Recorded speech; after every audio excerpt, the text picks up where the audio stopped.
प्यारे बच्चों, आपका स्वागत है हमारे चैनल पे। आप देख रहे हैं ये क्लास 12 जो केमिस्ट्री रसायन विज्ञान का जो 2025 में जो एग्ज़ाम होने वाला है उसके मोस्ट इम्पॉर्टेंट क्वेश्चन आंसर। तो आज हम पहला क्वेश्चन देखेंगे, मोलरता, मोललता और मोल प्रभाज को परिभाषित कीजिए और प्रतीक, इसका इकाई और सूत्र भी बताइए। तो ये आपको इसमें मोलरता, मोललता और मोल प्रभाज को पहले परिभाषित करना है, इसकी परिभाषा बतानी है, इसके साथ साथ इसका प्रतीक बताना है और इकाई और सूत्र भी बताना है। तो इस तरीके से यहाँ पे देखते हैं, पहला जो पॉइंट है हमारा वो क्या होगा, मोलरता होगा। तो मोलरता जो है किसे कहते हैं, कोई भी विलेन हो, उस विलेन के 1 लीटर में, यानी अगर विलेन 1 लीटर का है, यानी सोल्यूशन बनाया गया है 1 लीटर का, तो उसमें विलेय के मोलों की संख्या को विलेन की मोललता कहते हैं। यानी इसमें क्या है कि विलेय के मोलों की संख्या कितना में, यानी 1 लीटर विलेन में जितने मोलों की संख्या उसमें घोली गई रहेगी उसे क्या कहते हैं, मोलरता कहते हैं। यानी कि आपका विलेन है 1 लीटर का और 1 लीटर में जो चीज़ घोला जाता है उसे विलेय कहते हैं। तो मान लीजिए कोई चीज़ घोला जा रहा है और उसके मोलों की संख्या जितनी होगी, 1 लीटर में कितना मोल वह घोला जा रहा है, उसी संख्या को विलेन की मोलरता कहते हैं। इसे m से डिनोट करते हैं, दर्शाते हैं। और इसकी जो इकाई होती है वह मोल प्रति लीटर होती है।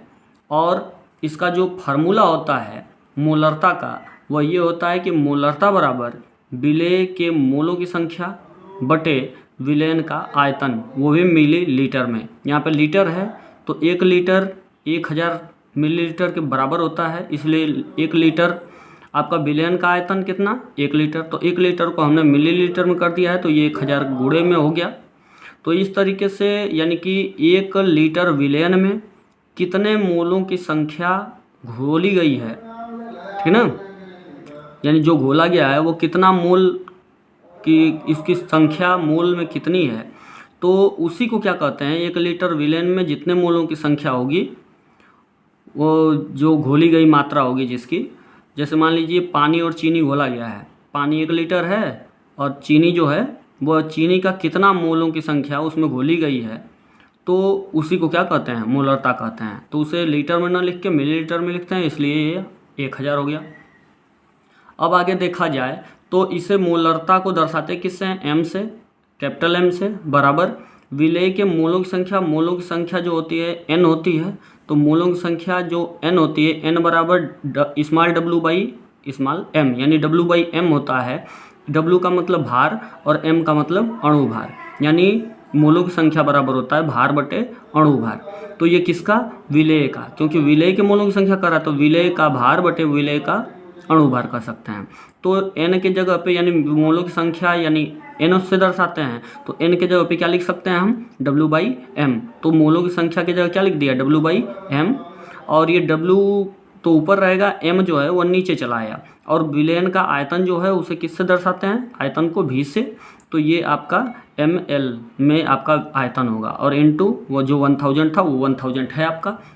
तो ये इसका फार्मूला हुआ कि कैपिटल M बराबर W बाई M भी मिलीलीटर में इंटू 1000। तो इस तरीके से ये फार्मूला हुआ इसका। आगे जो है आपका, जहाँ इसके बारे में बता रहा है कि W जो है वह क्या है, विलेय का भार है। जैसे मैंने कहा था कि ये विलेय के मोलों की संख्या है तो विलेय का ही कहा जाएगा।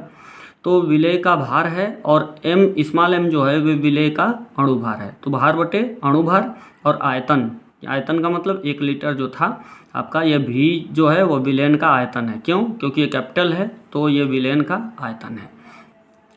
तो ये आपने देखा कि ये आपका कौन सा पॉइंट था, मोलरता की परिभाषा, इकाई और इसका मात्रक वगैरह जो कुछ भी है वो आपने देखा, इसका फार्मूला भी आपने देखा। आगे जो अगला प्रश्न है वो है मोललता। तो मोललता जो है वो है कि 1 किलोग्राम विलायक में घुले जो आपके विलेय होते हैं, विलेय के मोलों की संख्या। तो इसमें भी विलेय के मोलों की संख्या है, लेकिन किसमें, उसमें 1 लीटर विलेन में कहा था और इसमें 1 किलोग्राम विलायक में। विलायक किसको बोलते हैं, जिस यानी कोई विलेन बनाया गया है, तो जो उसमें दो चीज़ें से कोई विलेन मान लीजिए बना हुआ है, जैसे चीनी और पानी है, तो जो पानी की मात्रा अधिक है तो उसे बोलते हैं विलायक, और चीनी की मात्रा कम है तो उसे बोलते हैं विलेय। तो विलेय की मोलों की संख्या इसमें भी कह रहा है, लेकिन अंतर क्या है कि उसमें विलेयन में कहा था 1 लीटर विलेयन में, इसमें 1 किलोग्राम विलायक में कह रहा है। तो 1 किलोग्राम विलायक में जितने मोलों की संख्या घोली गई है वही आपकी क्या कही जाती है, मोललता कही जाती है। अब यहाँ पे क्या है, इसे स्मॉल m डॉट से दर्शाते हैं। यहाँ पे इकाई जो होता है, इसका मात्रक जो होता है मोल पर किलोग्राम होता है, तो वहाँ पे मोल प्रति लीटर है क्योंकि वहाँ पे लीटर में बात किया गया था, यहाँ पे किलोग्राम में, तो मोल प्रति किलोग्राम होता है।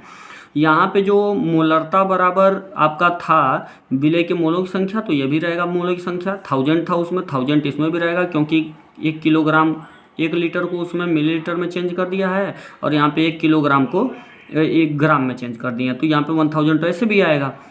अब देखिए इसके बाद क्या है कि जो m है आपका, इस मोललता को स्मॉल m से दर्शाते हैं, और ये W/m है, और इनटू ये आपका जो W है वह भार वह W से दर्शाया। यहीं पे उसमें क्या था, मोलरता वाले में भी था क्योंकि उसमें आयतन की बात थी। तो इसमें विलायक का भार है, उसमें विलयन का आपका आयतन था भी से, और इसमें विलायक का है, विलयन नहीं है। विलायक और विलेय के मिलने से विलयन बनता है। तो इसमें जो चीज़ अधिक मात्रा में है और जो चीज़ कम मात्रा में, दोनों को जिसको आपस में घोला गया है उसकी बात हो रही है, और उसमें घोलने के बाद जो बना है उसकी बात हो रही थी, विलयन की। तो यहाँ पे विलायक का भार कैपिटल W से है, और ग्राम में इसका लिखेंगे तभी वहाँ पे 1000 लगेगा। आप देख रहे हैं कि ये जहाँ स्मॉल w क्या है, जो कि आपको बताया गया था कि विलेय का भार है, और स्मॉल m क्या है, विलेय का अणु भार है, और w जो है वो आपका क्या है, विलायक का भार है। जबकि उसमें भी जो था वो विलयन का था, तो उसमें विलयन में कितना मोल घोला गया है और इसमें विलायक में कितना मोल घोला गया, बस यही अंतर है, और बाकी कोई अंतर विशेष नहीं है। तो उसमें आयतन की बात है और इसमें भार की बात है, यानी किलोग्राम की बात है।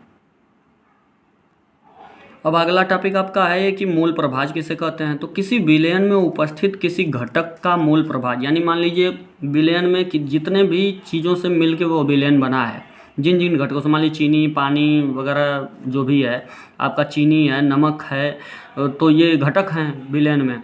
और जो यानी मान लीजिए पानी है और चीनी है, नमक है, तो चीनी और नमक उसमें घटक हुए, तो जिनसे मिलके भैया बना हुआ है यानी विलयन।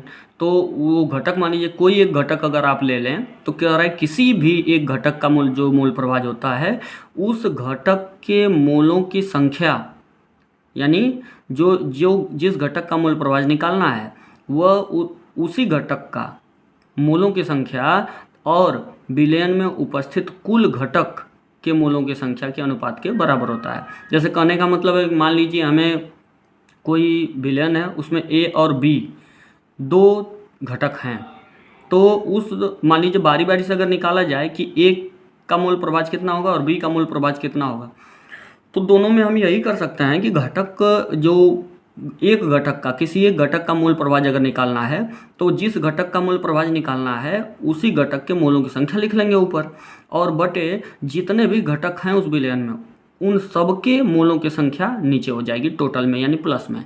तो इस तरीके से अगर मान लीजिए ए का आपको मोल प्रभाज निकालना है तो मोल प्रभाज को दर्शाते किससे हैं, काई से। इसको बोलते हैं काई बोलते हैं, चाहे यक्स बोलते हैं, इसे यक्स की तरह बनाया जाता है लेकिन इसको बोलते हैं काई। तो इस तरीके से ए के मोलों की संख्या, मूल प्रभाज अगर निकालना है, ए का मूल प्रभाज, तो काई ए लिख देंगे। अगर बी का मूल प्रभाज निकालना है तो काई बी लिख देंगे। तो ए का निकाल रहे हैं तो ऊपर क्या होगा, जिस घटक का निकाल रहे हैं, ए का निकाल रहे हैं, तो ए के मोलों की संख्या यानी यन ए हो जाएगा। मोलों की संख्या को यन से दर्शाते हैं, तो ए का निकाल रहे हैं तो यन ए, और बटे मान लीजिए मैंने क्या कहा था कि मान लीजिए कि विलयन में दो घटक हैं, ए और बी, तो एक अब ए और बी घटक हैं तो दोनों का नीचे यानी कुल घटकों का, यानी दो घटक थे, कौन थे, ए और बी था, तो दोनों घटकों का योगफल हो जाएगा नीचे घटकों के मोलों की संख्या का, यानी यन, लेकिन ये किसका, ए का और ये बी का। तो ए और बी दोनों घटकों का मोल प्रभाज जो होगा, मोलों की संख्या जो है वो आपका नीचे टोटल में हो जाएगा। और मान लीजिए कोई सी भी रहता इसमें 2 घटक हैं, उसमें मान लीजिए 3 घटक हो जाए, सी हो जाए, तो नीचे क्या हो जाएगा, A plus N B plus N C, ऐसे ऐसे बढ़ता जाएगा। अब आगे जो बी का निकालेंगे तो ये काई बी या यक्स बी बराबर क्या हो जाएगा, एन बी और by N A plus N B, इस तरीके से। ये जिसका आप निकालेंगे, ये फार्मूला आप याद रखिए। और जिसमें ये आगे आपको बता दे रहे हैं कि जो काई ए होता है वो क्या है, ए का मोल प्रभाज है, काई बी क्या है, बी का मोल प्रभाज है, और ये एन ए क्या है, ए के मोलों की संख्या, एन बी क्या है, बी के मोलों की संख्या। तभी तो नीचे टोटल में कुल मोलों की संख्या कहा है, तो इसका मतलब नीचे बार बार देखिए N A plus N B, यानी 2 घटक हैं तो दोनों का योगफल, यानी कि कुल मोलों की संख्या, कुल घटकों के मोलों की संख्या। तो ये आपका हो जा रहा है। तो इस तरीके से ये एक प्रश्न आपका हल हुआ। जो दूसरा इंपॉर्टेंट क्वेश्चन है वह ये है कि हेनरी का नियम क्या है और इसका सूत्र, सीमाएं और अनुप्रयोग क्या हैं। तो ये आपको क्या करना है, ये भी आपको प्रश्न का उत्तर देना है। तो इसमें सबसे पहले पूछा कि हेनरी का नियम, तो हेनरी का नियम हम देखते हैं। तो इसमें देखिए कह रहा है कि स्थिर ताप पर, यानी कि ताप क्या रहेगा, कांस्टेंट, नियत रहेगा, यानी बढ़ता घटता नहीं रहेगा। तो चाहे ज़्यादा कर दें या कम कर दें, तो जितने पर किए रहेंगे वो एकदम स्थिर होना चाहिए। तो इसमें जो होता है आपको आगे बताएंगे कि ताप कैसा होना चाहिए, तो और किसके लिए ये होता है। तो इस तरीके से पहले ये देखिए कि स्थिर ताप पर किसी गैस के द्रव में विलेयता, यानी कोई द्रव है उसमें हम गैस को घोल रहे हैं, यानी उसको विलय कर रहे हैं, उसको मिला रहे हैं। तो किसमें घोल रहे हैं, द्रव में। किसको घोल रहे हैं, गैस को। तो गैस को किसी द्रव में घोल रहे हैं तो उसकी जो गैस, द्रव में गैस की जो विलेयता है, यानी किसकी विलेयता, गैस की जो विलेयता है वह दाब के अनुक्रमानुपाती होती है। यानी जिसको हम घोल रहे हैं उसकी विलेयता दाब के अनुक्रमानुपाती होती है, किस पर, स्थिर ताप पर। यही हेनरी का नियम है। तो इसमें क्या है कि विलेयता इज डायरेक्टली प्रोपोर्शनल टू दाब हो जाएगा। क्यों, क्योंकि कह रहा है कि अगर किसी भी गैस को हम घोल रहे हैं तो उस गैस की जो विलेयता होगी वह दाब के समानुपाती, इसका मतलब डायरेक्टली प्रोपोर्शनल, यानी समानुपाती या अनुक्रमानुपाती, दोनों में से कुछ भी कहिए, दोनों बातें कही होता है। यानी कि अगर विलेयता बढ़ेगी तो दाब भी बढ़ेगा, दाब बढ़ेगा तो विलेयता बढ़ेगी, अगर ये घटेगा तो दूसरा वाला भी घटेगा। इसका मतलब ये होता है। अगर इसी को 1/, दाब लिख देते तो विलेयता बढ़ती तो ये घटता, इस तरीके से। तो इसे व्युत्क्रमानुपाती बोलते हैं। तो अब बात है यहाँ पे आप समझ रहे होंगे कि जो विलेयता होती है किसी गैस की वह दाब के अनुक्रमानुपाती होती है। यानी दाब जितना ज़्यादा होगा विलेयता उतनी ज़्यादा होगी, दाब जितना कम होगा गैस उतनी कम विलेय होगी, मिलेगी। तो विलेयता को m से दर्शाते हैं और एम्प्लाइज दैट नहीं, सॉरी, ये क्या है, समानुपाती यानी डायरेक्टली प्रोपोर्शनल टू, यानी अनुक्रमानुपाती, दाब को p से दर्शाते हैं। तो ये आपका जो है m, और जो जब एप्सिलॉन का जो चिन्ह हटाते हैं, ये जो आपका जो अनुक्रमानुपाती का जब चिन्ह हटाते हैं, प्रोपोर्शनल का चिन्ह जब हटाते हैं, तो ये आपका क्या लगता है, इसमें नियतांक लगता है। तो KH इसका नियतांक हो गया, m बराबर क्या हो जाएगा, केवल P नहीं KH, तो ये नियतांक लग गया। और ये KH क्या है ये नीचे हम आपको बता दे रहे हैं।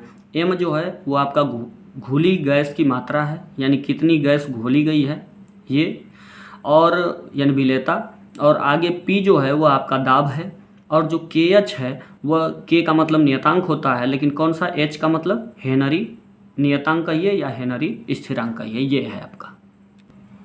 अब देख रहे हैं इसकी सीमाएं, यानी हेनरी का जो नियम है उसकी सीमाएं क्या हैं, यानी कब वह किसके लिए लागू होगा, किसके लिए लागू नहीं होगा, क्या कंडीशन होनी चाहिए, ये सारी चीज़ें उसकी सीमाएं में आती है, लिमिटेशन।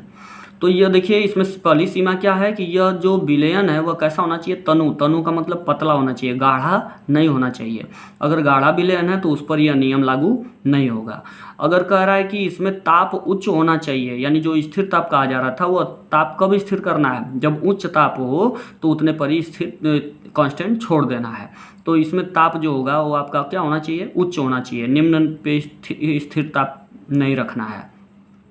इसमें दाब कम होना चाहिए, दाब बहुत अधिक नहीं होना चाहिए। इसमें विलेय की मात्रा विलायक में कम हो, यानी जो विलेय की मात्रा है वह विलायक में कम हो। जैसे चीनी और पानी का घोल बनाया गया, विलयन बनाया गया, तो उसमें किसकी मात्रा अधिक है, पानी की, और किसकी मात्रा कम है, चीनी की। तो वैसे ही करा, इसमें विलेय की मात्रा जो है विलायक से कम हो, यानी विलायक में विलेय की जो मात्रा, यानी जिस चीज़ को हम घोले हैं वो आपका विलेय है वह कम होना चाहिए, और विलायक की मात्रा यानी पानी आपका अधिक हो, और जो जिस चीज़ को आप घोले हैं उसे विलेय बोलते हैं तो वो आपका कम होना चाहिए।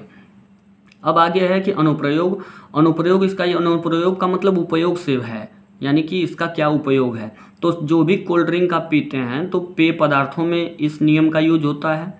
गोताखोर जो होते हैं, जो बहुत गहराई में नीचे समुद्र में या किसी बहुत गहराई जलाशय में जाते हैं, तो बहुत नीचे जाते हैं तो उस समय इसका नियम का उपयोग होता है। जो पर्वतारोही होते हैं, बहुत ऊंचाई पर जाते हैं तो फेफड़ों की क्रिया जो होती है, क्रियाविधि, तो उसमें भी इस क्या होता है, इसका उपयोग होता है। तो ये रहा आपका हेनरी का नियम, जो दूसरा क्वेश्चन था। अब इम्पॉर्टेंट में राउल्ट का नियम भी बहुत इम्पॉर्टेंट है।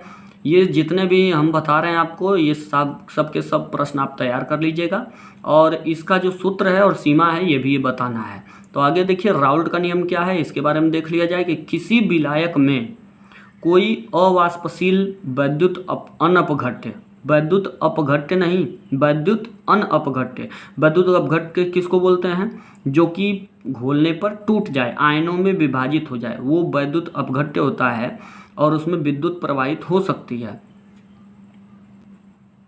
तो विद्युत प्रवाहित हो सकती है। लेकिन इसमें क्या है, आपका अनअपघट्य कह रहा है, यानी उसे अगर घोलेंगे जल में वगैरह तो वो क्या है, वो आयनों में विभाजित नहीं होगी, तो विद्युत प्रवाहित उसमें नहीं होगा। तो इसलिए विद्युत अनअपघट्य बोलते हैं किसको, जो आयनों में न टूटे।